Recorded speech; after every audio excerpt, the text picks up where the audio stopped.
Bonjour, l'Ukraine a froid et est plongée dans le noir. L'Europe a peur pour son gaz et son électricité. Des pénuries qui font craindre un hiver douloureux, alors même que le pétrole retombe à un plus bas depuis le début de l'année. Faut-il craindre? Et c'est là tout le paradoxe, un nouveau choc énergétique. On va en parler aujourd'hui avec Patrice Geoffron, professeur à l'université Paris-Dauphine. Et on a peut-être passé le plus dur aux États-Unis, où l'inflation retombe après des mois d'envolée. Là-bas où l'on produit du pétrole et du gaz, l'essence reste nettement moins chère qu'ici même en Europe. Et pourtant, les automobilistes restent très en colère après les hausses des derniers mois, dans un pays où l'automobile reste le moyen de transport numéro 1. Loïc Delamornay. Les mêmes scènes en Europe comme de l'autre côté de l'Atlantique. Dans les stations-service américaines, les conducteurs subissent depuis des mois la hausse des prix de l'essence. Même si les tarifs ont un peu baissé ces derniers jours, il faut compter désormais 1 € le litre en moyenne, jusqu'à 1,45 € en Californie. J'ai dû faire des heures sup à mon travail pour payer la hausse de l'essence. C'est beaucoup lié à la guerre en Ukraine. Ça nous impacte tous. Joe Biden tape du poing sur la table. Les compagnies pétrolières ont fait cette année des profits records, et pas à cause de leurs innovations. Ce sont des profits réalisés grâce à la guerre en Ukraine. Je leur demande de baisser les prix à la pompe, et si ces compagnies ne le font pas, on leur imposera de nouvelles taxes et restrictions. Un président en colère qui n'a pas d'autre choix que de mettre aussi la pression sur les fournisseurs étrangers, car les États-Unis dépendent encore des importations. Et pour contenir l'envolée des prix, Joe Biden a dû se résoudre à aller rencontrer en juin dernier Mohammed Ben Salman en Arabie Saoudite. Après l'assassinat du journaliste Jamal Khashoggi, le président américain avait promis de faire du prince héritier un paria. Mais la réelle politique avait pris le dessus. Les Américains avaient besoin que les Saoudiens produisent plus de pétrole. Mais il y a quelques semaines, l'Arabie Saoudite, à travers l'OPEP, annonce qu'elle va réduire sa production. C'est une gifle à Washington. Joe Biden promet des conséquences. Pour beaucoup d'élus américains, c'est une prise de conscience. Nous avons détourné les yeux pendant des années, pendant que l'Arabie Saoudite découpait des journalistes, portait atteinte aux droits de l'homme. Tout ça pour une unique raison, que le jour où il y aura une crise mondiale de l'énergie, les Saoudiens nous choisissent nous, plutôt que la Russie.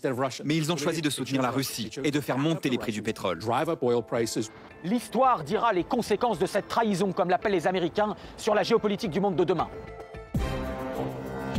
Une première question, Patrice Geoffron. Le cours du gaz est retombé depuis ses plus hauts, comme pour le pétrole, même s'il se maintient aux alentours de 130 € du kilowattheure. Pourquoi nous, consommateurs, n'en ressentons pas les effets? Parce qu'on n'a pas senti, en tout cas pour les consommateurs qui bénéficient des tarifs réglementés de vente, ces prix sont gelés depuis un peu plus d'un an, à l'automne 2021. Donc on n'a pas subi la montée. Donc on ne tire pas par ailleurs les bénéfices de la redescente. Et évidemment, ça peut interpeller. Mais gardons bien à l'esprit qu'en tout cas, encore une fois, pour ces ménages qui sont les ménages dominants, eh bien, nous n'avons pas subi la hausse. Et autrement dit, le pire est donc à venir. L'OPEP, on vient de le voir, a donc décidé de maintenir ses quotas réduits de production, malgré les tensions actuelles sur les prix. C'est un retournement majeur de l'Arabie Saoudite contre les Occidentaux et au profit de la Russie? Écoutez, ça me paraît un peu plus compliqué. Il se trouve qu'en fait, les Russes et les Saoudiens sont coalisés depuis le milieu des années 2010, parce que le prix s'est effondré à ce moment-là. Il s'est effondré très bas à 30-40 $ le baril, et l'explication essentielle était que le troisième acteur dans cette valse, si on peut dire, les États-Unis, qui produit autant, qui extrait autant de barils que les Russes et les Saoudiens, même un peu plus, s'est mis à accroître sa production à ce moment-là, ce qui a eu comme conséquence de faire baisser les prix. Et donc les Saoudiens et les Russes se sont coalisés de telle manière à réintroduire des mécanismes de régulation. Ce sont encore ces mécanismes qui prévalent aujourd'hui. Il y a un peu plus d'un mois, et puis dimanche dernier, ils se sont réunis avec l'idée de baisser les volumes. Mais cette baisse des volumes, elle est liée au fait que la demande mondiale, notamment du côté chinois, a plutôt tendance à baisser. Et d'ailleurs, on a observé dans tout le courant du mois d'octobre une baisse des cours mondiaux. Les États-Unis produisent, ils exportent même du gaz et du pétrole. Ça n'immunise pas pour autant les ménages américains. On a tort de dire que les États-Unis sont autosuffisants.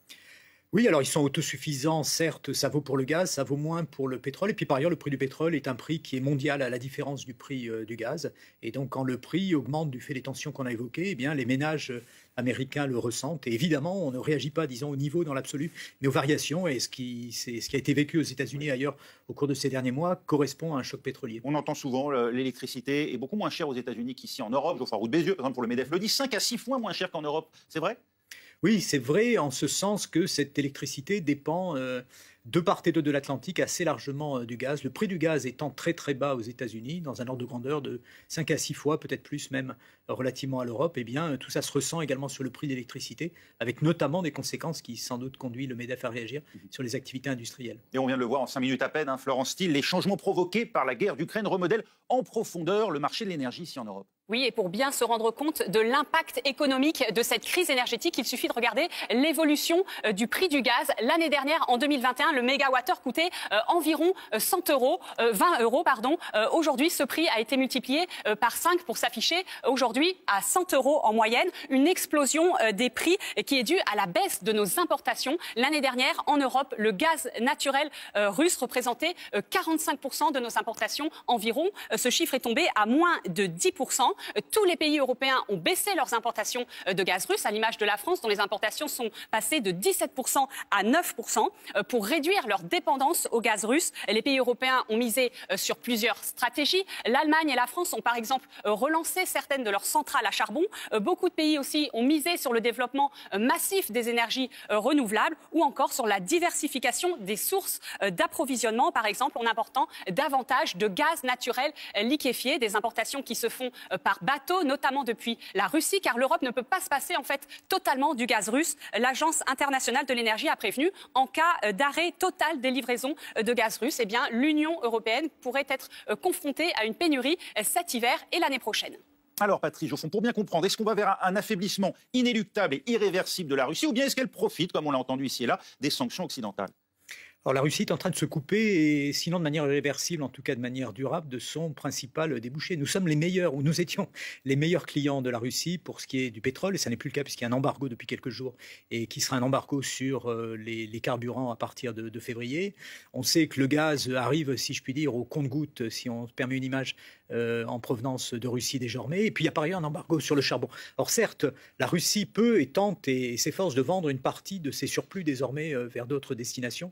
C'est le cas de la Chine, c'est le cas de l'Inde, mais de fait, il aurait été de l'intérêt de la Russie de rester en relation commerciale avec son meilleur débouché qui est l'Europe. Nous sommes le premier, nous étions le premier débouché de la Russie. Au bénéfice de qui ? Des États-Unis, du Qatar, des pays riches, comme on dit, en gaz naturel liquéfié ? Alors oui, il faut regarder au cas par cas. Donc il y a un certain nombre de nos fournisseurs par tuyau. C'est le cas de la Norvège, c'est le cas de l'Algérie, c'est le cas également de l'Azerbaïdjan qui nous fournissent plus de gaz que ça n'était le cas par le passé. Et puis massivement, une partie seulement, mais en tout cas massivement du déficit d'approvisionnement en provenance de Russie est comblé par du gaz naturel liquéfié, du Qatar, vous l'avez évoqué, des États-Unis surtout, une sorte de plan Marshall entre guillemets qui s'est organisé. Mais tout ça évidemment a des coûts qui sont extraordinairement plus élevés que ça n'était le cas pour le gaz en provenance des gazoducs qui nous relient à la Russie. Exemple d'un pays qui réoriente, et pour longtemps, sans doute, sa consommation d'énergie. L'Allemagne, jusque-là dépendante de la Russie pour plus de la moitié du gaz qu'elle importe, eh bien, elle ouvre son premier terminal destiné à l'accueil des méthaniers, ces navires chargés de gaz naturel liquéfié, dont l'un accoste actuellement en provenance du Nigeria, en attendant d'autres venant du Qatar. Thibaut de Barbera, correspondant de France Télévisions à Berlin. Bien oui, c'est une petite révolution ici en Allemagne, car contrairement à de nombreux pays européens, Berlin avait décidé de ne pas du tout investir dans le GNL, le gaz naturel liquéfié, mais de se fier à des approvisionnements de gaz uniquement par pipeline, comme le fameux Nord Stream. Mais voilà, début septembre, Nord Stream s'est arrêté, et ce sont 55% des approvisionnements allemands en gaz qui ont disparu, qui ne viennent plus de Russie. Alors dans l'urgence, le gouvernement d'Olaf Scholz a décidé de lancer un grand plan d'investissement dans le GNL, 3 milliards d'euros mis sur la table pour louer des méthaniers. Les méthaniers, ce sont ces gros bateaux qui transportent du gaz liquide et qui ont les infrastructures à bord pour le retransformer ensuite sous sa forme gazeuse. Dans le même temps, il a fallu construire en urgence des plateformes pour accueillir ces méthaniers. Mais voilà, ce GNL, encore faut-il le trouver, car toute la planète en cherche et les prix explosent. Dans un premier temps, l'Allemagne a signé des contrats avec les États-Unis, le Canada ou encore le Nigeria. Et puis il y a quelques jours, c'est un contrat qui a fait beaucoup parler avec le Qatar, le premier producteur mondial de GNL.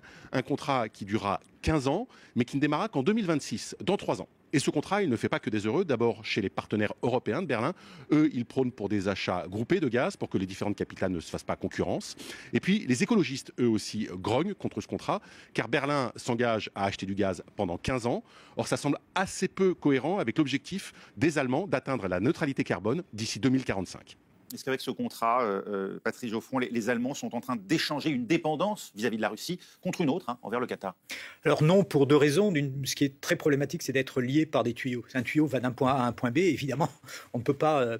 Il n'y a absolument aucune flexibilité, alors que lorsqu'on est lié par des contrats, eh bien, il y a des possibilités d'aménagement. Et puis par ailleurs, et surtout, la quantité de gaz qui va arriver du Qatar n'est absolument pas dans les mêmes volumes. Donc on n'est pas en train de remplacer les 55% du gaz allemand qui provenait de Russie par une quantité analogue. On est dans des ordres de grandeur qui sont bien moindres. L'Allemagne fait cavalier seule sur ce dossier, comme le lui reprochent certains de ses partenaires européens.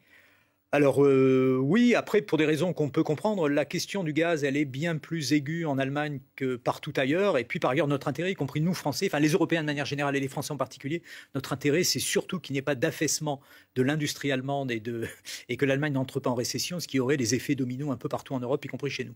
L'Europe est à un tournant, c'est du moins le message qu'entend délivrer la Commission de Bruxelles avec un clip qui prend tout son sens à l'occasion de la Coupe du Monde de foot actuellement. L'objectif, inciter les supporters aussi à économiser l'énergie. Image.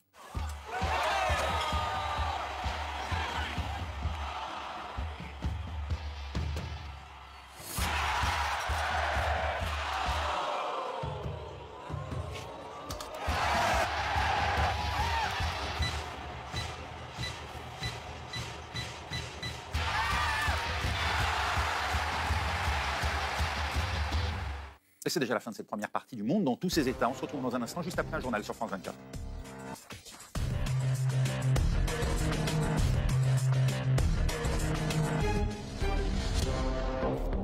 France Info et France 24 présentent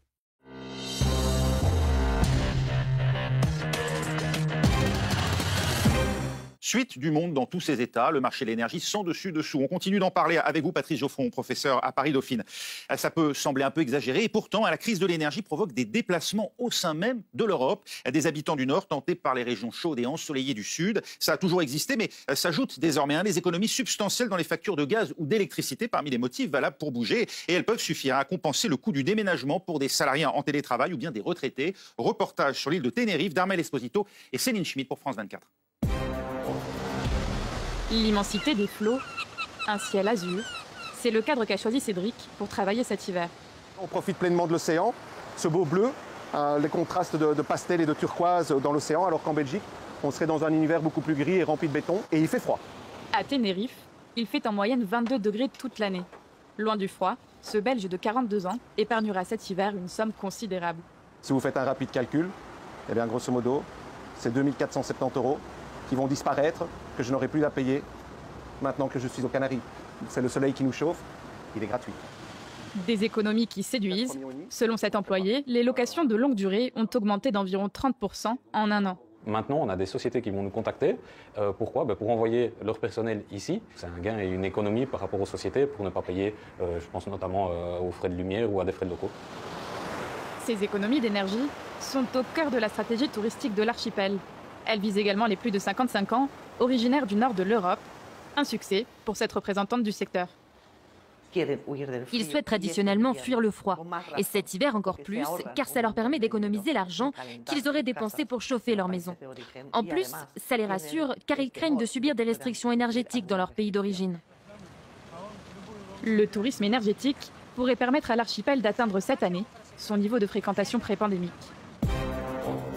C'est marginal ce qu'on vient de voir là, Patrice Geoffron. Ça peut conduire, ce marché de l'énergie en plein bouleversement, à de vrais mouvements de population en Europe. Écoutez, je pense que c'est marginal. Vous me réinviterez cet été, on refera un reportage et puis on regardera la facture pour ce qui est à ce moment-là de la production de froid et de la clim dans ce genre d'endroit. Et puis par ailleurs, il se trouve que Tenerife et tout l'archipel étaient cette semaine l'endroit d'Europe où l'électricité était la plus carbonée. Bien plus qu'en Pologne, par exemple. Donc voilà, ce sont des éléments à prendre en considération. Mais enfin, le fait que et cette crise et le changement climatique nous conduisent à vivre différemment, c'est certain. Est-ce qu'on ira tous à Tenerife ? J'ai quelques doutes. L'Espagne, qui avec le Portugal bénéficie en tout cas d'un droit non négligeable, la possibilité de fixer elle-même le prix de son électricité. Une dérogation qu'a accordée l'Union européenne à la péninsule ibérique au motif de son indépendance énergétique. Et ils font des efforts en plus pour réduire leur consommation, les Espagnols, n'est-ce pas, Céline Schmidt, vous qui êtes à Madrid pour France 24. Oui, Raphaël, si les Espagnols paient moins cher leur facture d'électricité, c'est parce que Madrid et Lisbonne ont obtenu au mois de juin une dérogation de la part de la Commission européenne. C'est ce qu'on appelle la fameuse exception ibérique. Elle leur permet pendant un an de déroger aux règles du marché européen de l'énergie et ainsi de découpler le prix du gaz qui s'envole du prix de l'électricité. Concrètement, Madrid et Lisbonne ont fait le choix de plafonner le prix du gaz qui rentre dans la production d'électricité à un prix de 40 € le mégawatt. Résultat, les deux pays parviennent à contenir l'augmentation des prix de l'énergie quand ils flambent partout en Europe. Cette exception ibérique, c'est finalement la reconnaissance d'une singularité au sein de l'Europe, car les deux pays sont très peu connectés énergétiquement au reste du continent. L'autre particularité, c'est que les deux pays font la course en tête sur l'énergie verte. En Espagne, 50% de l'électricité est produite à partir de sources renouvelables. Et une mesure, fixer soi-même le prix de son gaz et son électricité qui ne s'applique pas au reste de l'Europe, notamment à la France. Vous comprenez, vous ? Alors, il y a une singularité qui a été évoquée par votre reportrice, qui est qu'il y a une sorte d'archipel, c'est-à-dire qu'il est difficile à partir de la péninsule ibérique d'exporter le gaz qui arrive par gaz naturel liquéfié pour l'essentiel. Donc voilà, il y a une sorte d'effet d'archipélisation en quelque sorte. Et tout ça fait que le prix interne du gaz est plutôt plus bas qu'ailleurs, mais il n'est pas à 40 € tel que ça a été dit là. Il est artificiellement porté à 40 €. Ça veut dire qu'il y a une taxe quelque part qui vient compenser ce phénomène. Et donc, si on voulait l'appliquer en Europe, il y aurait deux difficultés. Il n'y a pas d'argent magique, et donc il faudrait également une taxe pour faire en sorte que l'électricité ne soit pas indexée sur le prix du gaz. Donc la question de savoir qui paye se posera chez eux comme chez nous. Et puis le problème, c'est que dès lors qu'on est interconnecté, si on a un prix de l'électricité qui est plus bas que chez ses voisins, eh bien les voisins l'importent. Et à ce moment-là, on se met à subventionner ses voisins, donc c'est un peu compliqué. On l'a entendu, après le plafonnement du prix du pétrole acheté à la Russie, plafonner le prix du gaz, comme certains le souhaitent ici en Europe, à commencer par l'Italie et la France. La Commission a d'ailleurs fait des propositions dans ce sens. C'est possible. Et puis pourquoi, par exemple, l'Allemagne est contre ? Alors l'Allemagne est contre pour la raison qu'on a évoquée tout à l'heure, sa forte dépendance au gaz et la crainte de l'Allemagne. Et je pense que ça doit être notre crainte également, c'est de tenter d'imposer finalement sur le marché mondial des prix d'importation qui soient très bas, et de voir que le gaz va ailleurs, et notamment que le gaz va en Chine. Les fournisseurs, du coup, se désintéresseraient de l'Europe parce qu'elle ne paye pas assez cher son gaz. Qu'est-ce qui pourrait les conduire à rester chez nous et à privilégier l'Europe par rapport à la Chine, par exemple? Il y a une seule solution qui me semble soutenable, en tout cas ne pas induire de risque massif, c'est d'avoir des contrats qui sont des contrats de long terme, ce qui est évoqué tout à l'heure à propos de la visite de Scholz en Allemagne et de ce contrat de 15 ans avec le Qatar et de ce contrat de 15 ans qu'il en a ramené. La Chine vient de signer également un contrat de 27 ans. Donc ce sont les engagements à long terme qui permettent d'avoir des tarifs plus bas, mais qui posent des problèmes évidemment de cohérence avec les objectifs de décarbonation. On entend souvent la France réclamer que le prix de l'électricité soit décorrélé de celui du gaz. Pourquoi ? Alors le marché finalement fonctionne de telle manière à ce qu'en tout moment, et notamment à ce moment, dans ce studio, on est la garantie d'avoir de l'électricité, c'est-à-dire d'avoir un équilibre entre l'offre et la demande. Et donc, on appelle les moyens de production en fonction de leur coût le plus bas. Alors d'abord les renouvelables ou l'hydroélectricité sur les fleuves, et puis par ailleurs le nucléaire qui fonctionne tout le temps quand il fonctionne naturellement.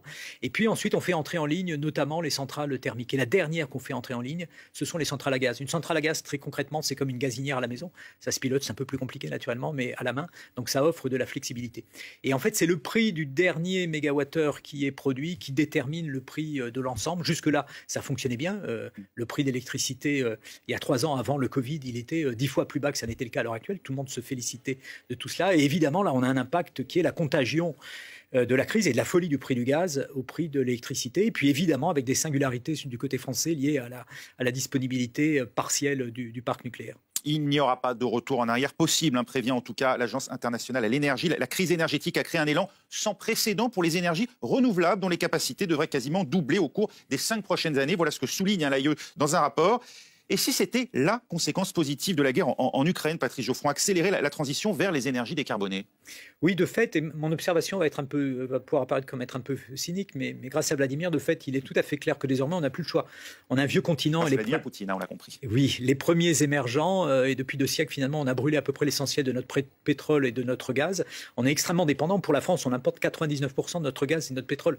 Et donc, évidemment, dans un monde aussi complexe, cette situation n'est pas soutenable économiquement et en termes environnementaux. Et donc, on est en train de découvrir à quel point les efforts pour développer des renouvelables, pour remettre en état le nucléaire, pour faire des efforts d'efficacité et à court terme des efforts de sobriété, et en étant aussi attentif que c'est évoqué il y a quelques instants pour l'Espagne, sont des efforts qui ont présenté un effet de levier à court terme qui est absolument indispensable. Du photovoltaïque, de l'éolien, toujours selon l'AIE, le monde devrait développer dans les 5 ans à venir autant de capacités renouvelables qu'il a fait lors des 20 dernières années. C'est un vœu pieux ou bien c'est un constat? On est en train de le faire. Alors c'est ce qu'on observe. Pas forcément dans tous les endroits du monde et pas forcément en France, mais de fait, c'est beaucoup moins héroïque, en particulier développer du photovoltaïque aujourd'hui comparativement à il y a 20 ans. Ça coûte considérablement moins cher. Donc la prise de conscience, elle est bien réelle et pas qu'en Europe, c'est ce que vous dites? Il y a à la fois la prise de conscience, il y a le fait qu'en Europe, par ailleurs, on doit veiller sur notre sécurité d'approvisionnement. Donc déployer des renouvelables, c'est avoir un meilleur niveau de garantie sur le fait que l'électricité dont on a besoin ou le gaz vert dont on a besoin au travers de la méthanisation est disponible au moment où on en a besoin. Le monde s'approche de la fin de l'âge d'or du gaz, comme le dit encore une fois l'AIE, et du pétrole aussi, d'après vous? Alors les deux sujets sont un peu différents. Ce que dit l'AIE, en fait, c'est qu'on arrive à un moment où on va voir moins croître le gaz, mais dans les scénarios de l'AIE, dans son scénario central, il y a plutôt une stabilisation. Mais de fait, le gaz est plus dangereux, si on peut dire, en tout cas en termes de sécurité d'approvisionnement. Il va être plus cher et puis il va faire l'objet de toutes ces négociations. Ça n'a que longtemps qu'il polluait moins.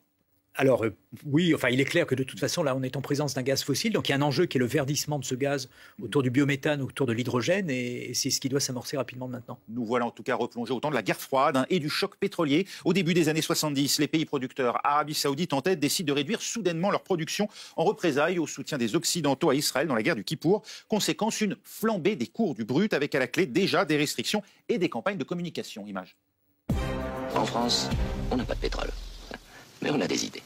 Les enfants des années 1970 s'en souviennent sûrement.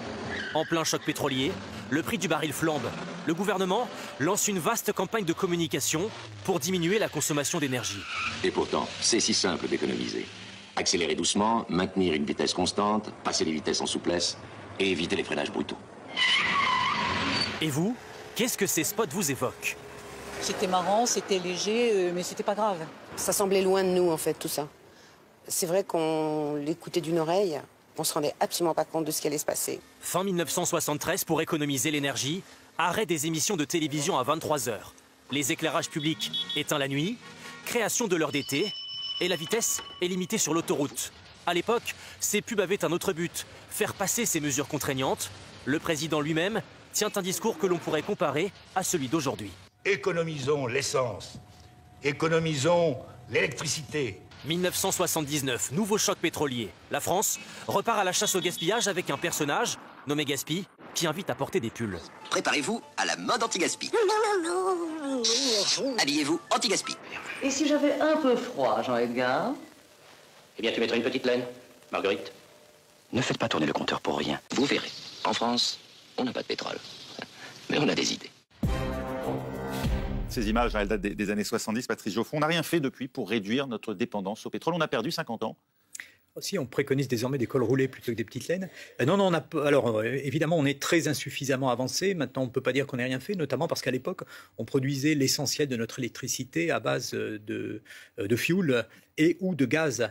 Et de fait, cette dépendance pour la partie électricité, elle a été réduite. Mais l'électricité, ça n'est que 25% de nos consommations énergétiques. On peut observer, ça a été mentionné dans le reportage de l'INA, qu'à l'époque, le Premier ministre Pierre Messmer avait rendu obligatoire les 120 km sur autoroute, ce qui pourrait nous inspirer à l'heure actuelle. Et ça semble paradoxal. Merci Patrice Geoffroy d'avoir été avec nous, professeur à Paris-Dauphine. On arrive au terme de cette émission. Merci d'avoir suivi. Vous pouvez la retrouver sur nos sites internet, franceinfo.fr, france24.com. Rendez-vous en début 2023 et très bonne fin d'année 2022 à tous.